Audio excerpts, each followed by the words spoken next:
मित्रों नमस्कार। और आप सभी को जो लोग इस ग्रेगोरियन नववर्ष को मनाते हैं उनको इस 1 जनवरी 2025 की हार्दिक शुभकामनाएं और नव वर्ष आपका मंगलमय हो।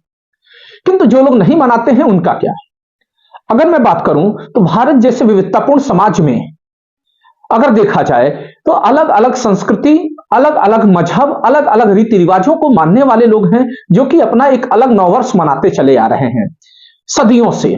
इसको लेकर के हमेशा से ही कभी भी एकमतता नहीं देखी गई कि किस नव वर्ष को वास्तविक नव वर्ष माना जाए, किसको अधिक वैज्ञानिक माना जाए।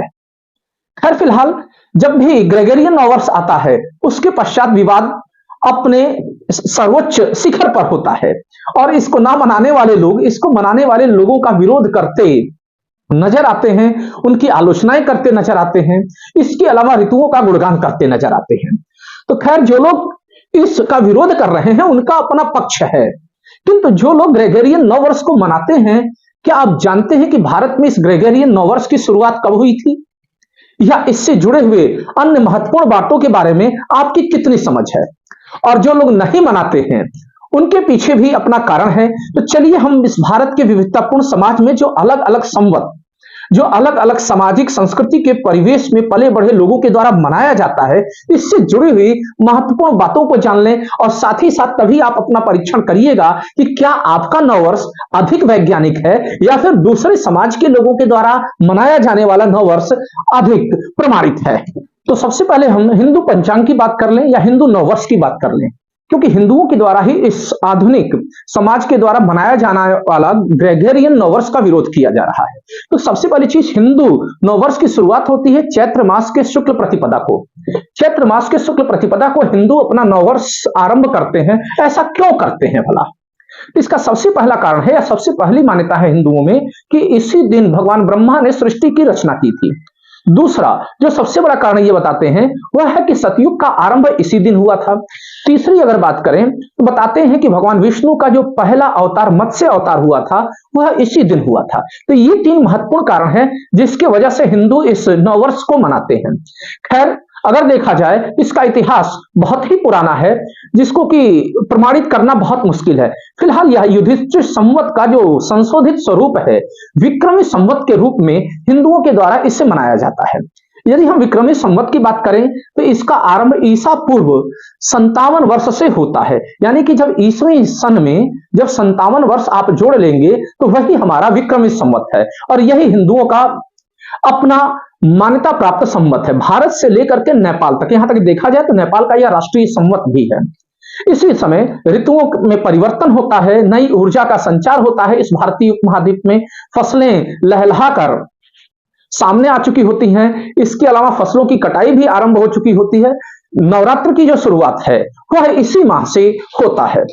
ध्यान रखेंगे इसी दिन से नवरात्र की शुरुआत होती है। तो यह रहा हिंदुओं के नववर्ष की कहानी। भारत में जो दूसरा नववर्ष मनाया जाता है वह मुसलमानों के द्वारा मनाया जाता है। जो हम मुसलमानों के नववर्ष की बात करते हैं तो इसे हिजरी संवत के रूप में मनाया जाता है। अगर हम बात करें हिजरी संवत की तो यह 622 ईस्वी से आरंभ होता है।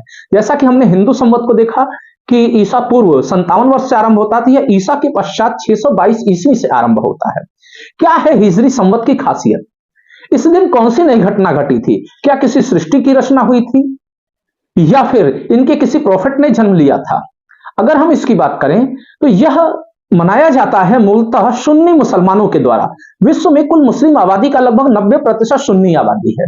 इसी कारण से जो हिजरी संवत सुन्नियों के द्वारा मनाया जाता है इसे ही प्रायः मुसलमानों का नववर्ष मान लिया जाता है। यह मनाते किस लिए हैं कि 622 ईस्वी में जो इनके प्रोफेट मोहम्मद साहब हैं वे हिजरत किए थे मक्का से मदीना की तरफ। हिजरत किए क्यों थे? तो इनके परिवार, इनके खानदान और इनके समाज के जो कुरैशी जनजाति के लोग हैं उनके द्वारा इनका बहिष्कार किया गया था या इनका उत्पीड़न किया गया था।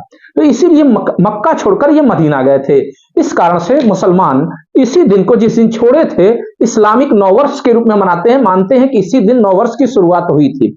हालांकि जैसा कि आप जानते हैं या फिर सभी लोग जानते हैं, यह वास्तव में मुसलमानों के द्वारा स्वीकार्य सर्वमान्य संवत नहीं है। अगर हम देखें शियाओं की तो शिया इसे मुसलमान इसे नहीं मानते हैं। शिया मानते हैं जब मोहम्मद साहब का जन्म हुआ था उस तारीख से नए संवत की शुरुआत मानते हैं, यानी उनका हिजरी संवत इनके हिजरी संवत से बिल्कुल अलग चला जाता है। इसको रबी अल अव्वल के नाम से वे मनाते हैं। रबी अल अव्वल क्या है? तो यह मोहम्मद साहब की जयंती है। इसी दिन से शिया नौ वर्ष की शुरुआत मानते हैं। तो शिया सुन्नी में आपसी मतभेद है, इसलिए कोई इस्लामिक संवत इकट्ठा नहीं है। खैर, इस दिन क्या घटना घटी थी? तो मोहम्मद साहब के जन्म के अलावा यहां से अगर बात करें तो अरबों के द्वारा या ईरानियों के द्वारा वसंत ऋतु की शुरुआत भी मानी जाती है। फिलहाल यह सितंबर महीने में पड़ता है, हालांकि कोई इसकी एग्जैक्ट तारीख नहीं है क्योंकि हमेशा महीने बदलते रहते हैं, जिसके कुछ अपने चंद्र गणना पर आधारित कैलेंडर होने के नाते परिवर्तन होता रहता है। तो यह रहा इस्लामिक नववर्ष। तो क्या यह ज्यादा वैज्ञानिक है या इसे स्वीकार कर लेना चाहिए?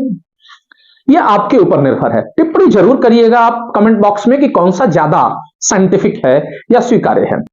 मुसलमानों के पश्चात जो अगला आता है नववर्ष, वह आता है सिखों का। जब हम सिखों के नववर्ष की बात करते हैं तो इसका नववर्ष चालू होता है खालसा पंथ की स्थापना दिवस से। खालसा पंथ क्या है? गुरु गोविंद सिंह, जो कि सिखों के 10वें गुरु थे, इन्होंने इसकी स्थापना की थी। धर्म की रक्षा के लिए जो लोग जाकर के गुरु गोविंद सिंह के साथ हाथ मिला लिए थे इस्लामिक उत्पीड़न के खिलाफ, इन लोगों ने 5 सिद्धांतों पर चलने का निर्णय लिया और यही 5 सिद्धांत खालसा पंथ की स्थापना के कारण बने और प्रत्येक सिख इसे अपनाता है आज भी। ये 5 सिद्धांत क्या हैं कि जो सिख हैं 5 चीजें धारण करेंगे। सबसे पहला है केस, दूसरा है कंघा, तीसरा है कड़ा, चौथा है कच्छा और उसके बाद 5वां है कृपाल। ये 5 तत्व धारण करते हैं सिख। इसी शुभ दिन को ये नववर्ष के रूप में मनाते हैं। फिर इसके बाद आता है भारत में जैनों का अपना नववर्ष। जो जैन नववर्ष की बात करें तो इसका आरंभ कब से हो रहा है? तो जैन नववर्ष की जो शुरुआत होती है वह होती है दीपावली के एक दिन बाद से। ये क्यों ऐसा मनाते हैं? अपने नववर्ष को किस उपलक्ष्य में मनाते हैं? क्योंकि इसी दिन महावीर स्वामी ने निर्वाण प्राप्त किया था, तो उनकी निर्वाण प्राप्ति से वे अपने नए युग की शुरुआत करते हैं। ध्यान रखेंगे, नववर्ष की शुरुआत करते हैं। तो आप समझ के होंगे हिंदू, मुसलमान, सिख और फिर उसके बाद जैनों के नववर्ष को। अब हम लौटते हैं वापस ग्रेगोरियन कैलेंडर की तरफ। जब हम ग्रेगोरियन कैलेंडर की तरफ जाते हैं तो इसमें क्या चीजें खास बात हैं? तो सबसे पहली चीज कि सबसे पहली बार ग्रेगोरियन कैलेंडर को स्वीकार कब किया गया था? जी हाँ, वो तारीख है 1582। पॉप ग्रेगरी 13वें ने इसकी शुरुआत की थी। क्यों इसकी शुरुआत की थी? क्या इसके पहले यूरोप में कोई कैलेंडर नहीं था? जी हाँ था। वह कैलेंडर था आपका जूलियन कैलेंडर, जिसको कि जूलियस सीजर ने ईसा पूर्व 46 में चलाया था। ये क्या कहा जाता है, रोमन साम्राज्य के वे शासक थे और उन्होंने इसे चलाया था। इस कैलेंडर में कमियां क्या थी जिसके कारण से ग्रेगोरियन कैलेंडर को आरंभ करना पड़ा? तो जाहिर सी बात है, जो पुराना कैलेंडर था जिसको कि हम जूलियन कैलेंडर के नाम से जानते हैं, वह चंद्र पे आधारित था और उससे कई बार ईस्टर के त्योहार मेल नहीं खाते थे। तो ईस्टर के त्योहार को सही दिशा देने के लिए उसको सौर आधारित कैलेंडर में तब्दील किया गया और इसलिए पॉप ग्रेगरी ने इस नए सौर आधारित कैलेंडर की शुरुआत की थी। अब आते हैं भारत में इस कैलेंडर को कब अपनाया गया। भारत में सबसे पहली बार ईस्ट इंडिया कंपनी के शासकों ने 1752 में इसे अपनाया और 1752 के पश्चात इसका प्रसार होता रहा और आज यह लगभग भारत सहित एशिया और अफ्रीका के सभी देशों में मनाया जाता है। ऐसा इसलिए है क्योंकि जो यूरोपीय थे उन्होंने ही पूरी दुनिया में शासन किया। जो शासन प्रणालियां हैं उन्हीं के द्वारा दी गई है आधुनिक शासन पद्धति। हर क्षेत्र को वे अपने अधीन किया और अपनी संस्कृति को छोड़कर वहां से चले गए।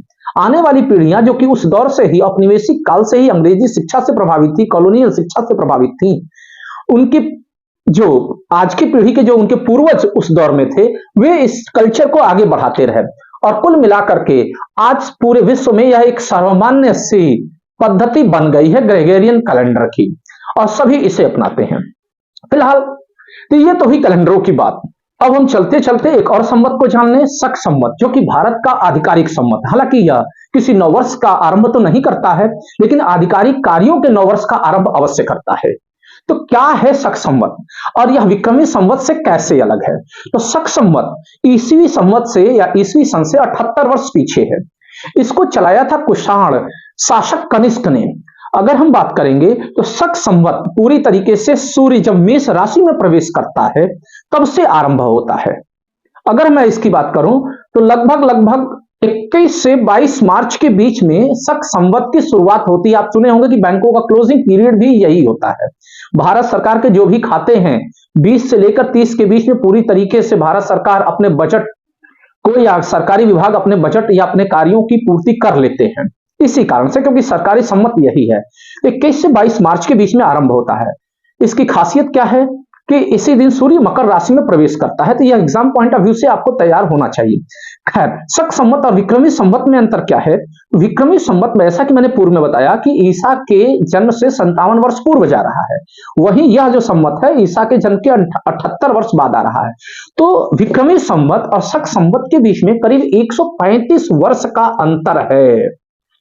उम्मीद करता हूं कि आज का टॉपिक आपको समझ में आ गया होगा। फिलहाल चलते चलते आपसे एक प्रश्न है कि भारत की संविधान सभा में जब भारत का संविधान निर्मित हुआ था तो इसकी प्रस्तावना किस संवत में दी गई है? हिंदी भाषा में कौन सा संवत एक्सेप्ट किया गया है, विक्रमी संवत या शक संवत? आप जरूर कमेंट बॉक्स में बताएंगे। और आप किस संवत को अपना राष्ट्रीय संवत या आत्मीयता के साथ किस संवत को अपने 9 वर्ष के रूप में स्वीकार करते हैं? टिप्पणी अवश्य करेंगे।